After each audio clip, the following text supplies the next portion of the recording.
Let's start by clearing up a dangerous myth. Respect is not something you negotiate into existence with the right explanation, and it's certainly not something you earn by being more patient, more understanding, or more articulate in the face of repeated disrespect. Respect is established through boundaries, clear, calm, non-negotiable boundaries. And with a narcissistic personality, your words only matter when they signal consequence, not emotion. Here's the psychological truth most people miss. A narcissist is not primarily listening to the content of what you're saying. They're listening for leverage. They're scanning for emotional charge, hesitation, self-doubt, or the subtle cues that say, if you push a little harder, I'll bend. Every extra explanation, every defensive justification, every emotional spike teaches them exactly where the line is and how flexible it really is. So when we talk about saying the right words, we're not talking about clever comebacks or verbal dominance. We're talking about a shift in identity, a shift from someone who hopes to be treated well to someone who operates from the assumption that respect is the baseline and anything less has a cost. Calm, direct language is powerful because it communicates certainty.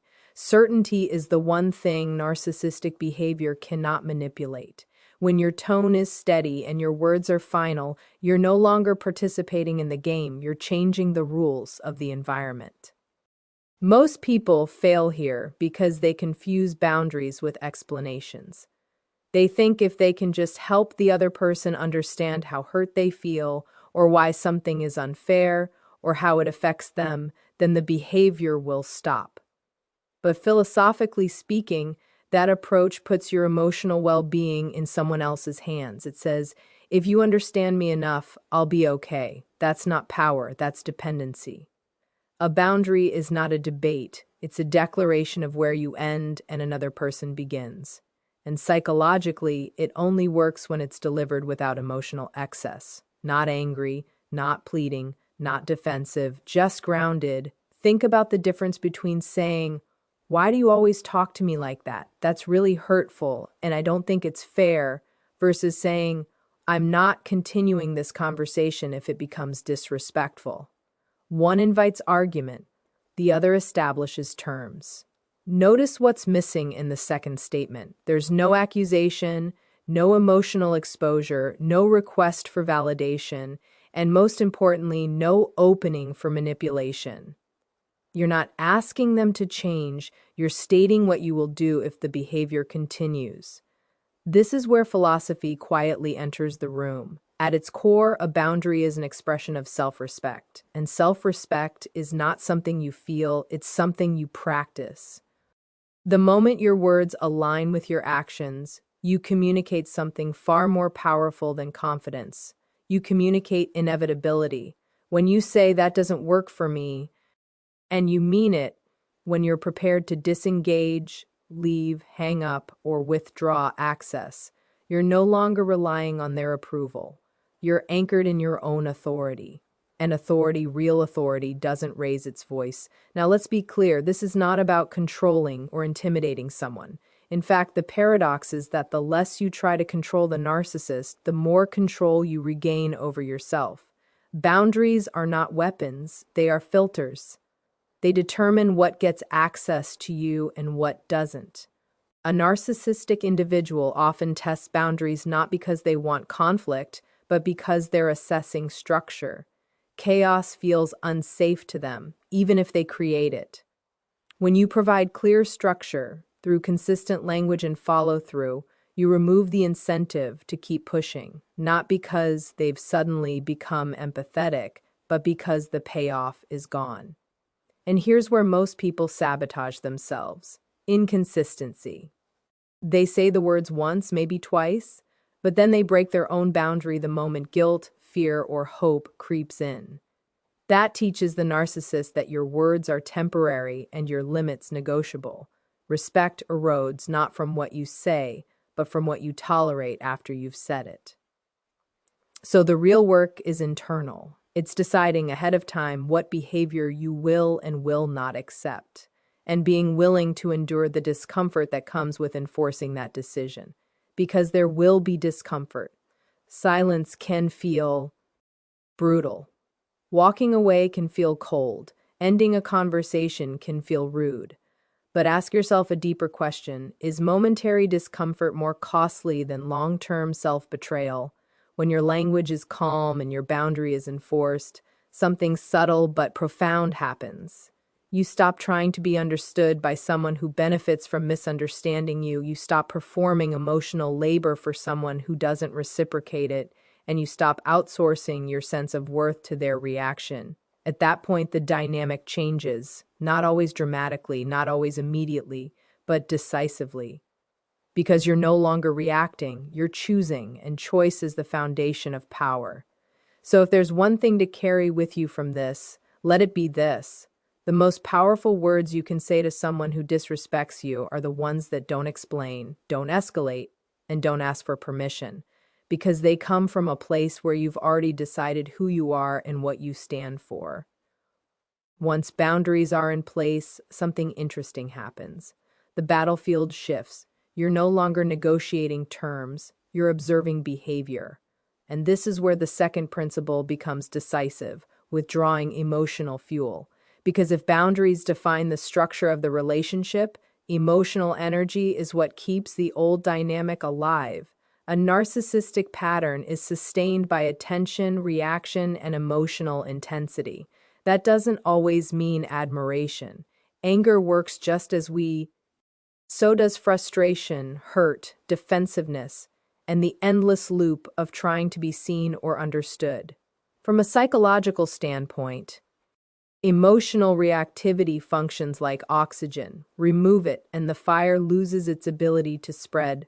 Most people hear this and assume it means becoming cold or indifferent. That's not quite right. What it actually means is becoming internally regulated.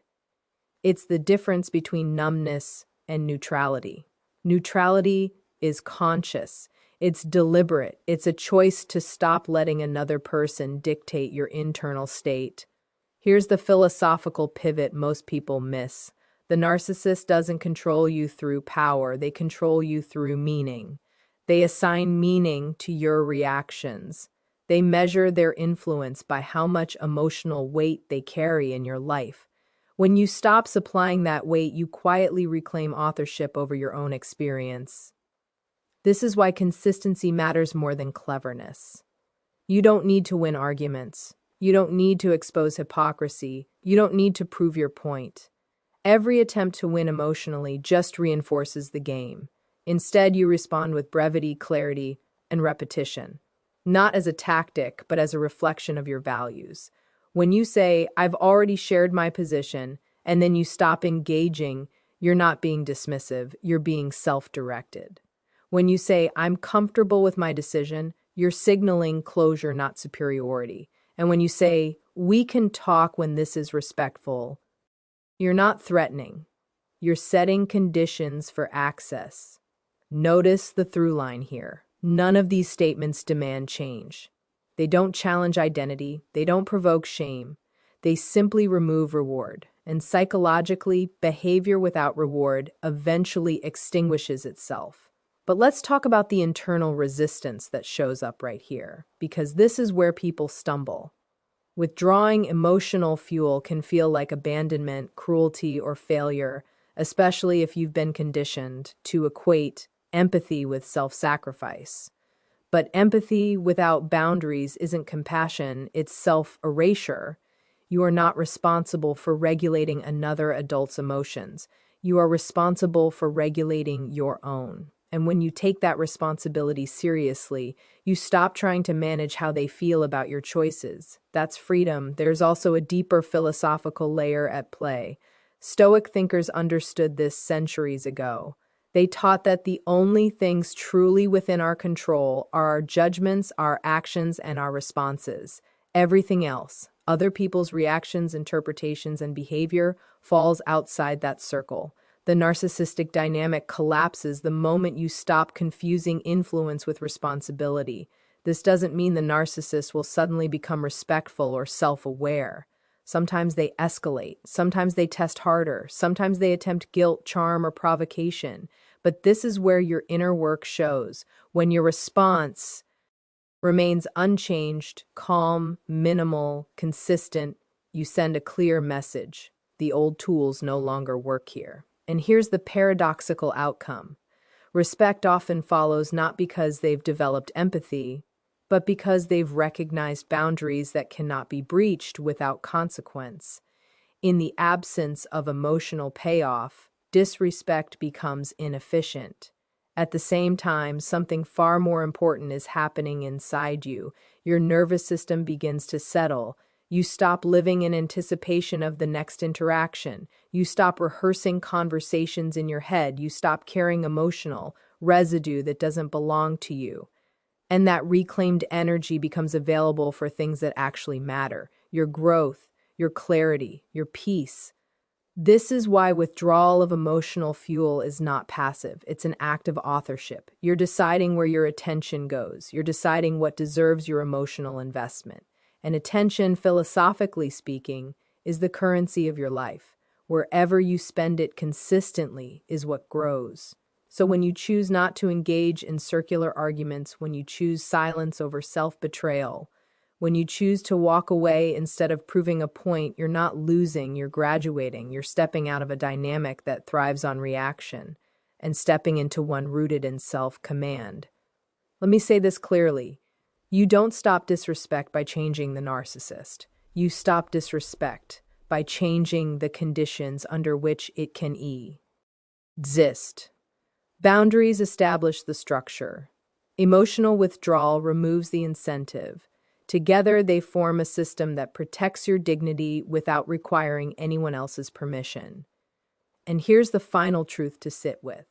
The moment someone realizes they no longer have access to your emotional world, unless they show respect, is the moment you've already won, because your power was never in controlling them.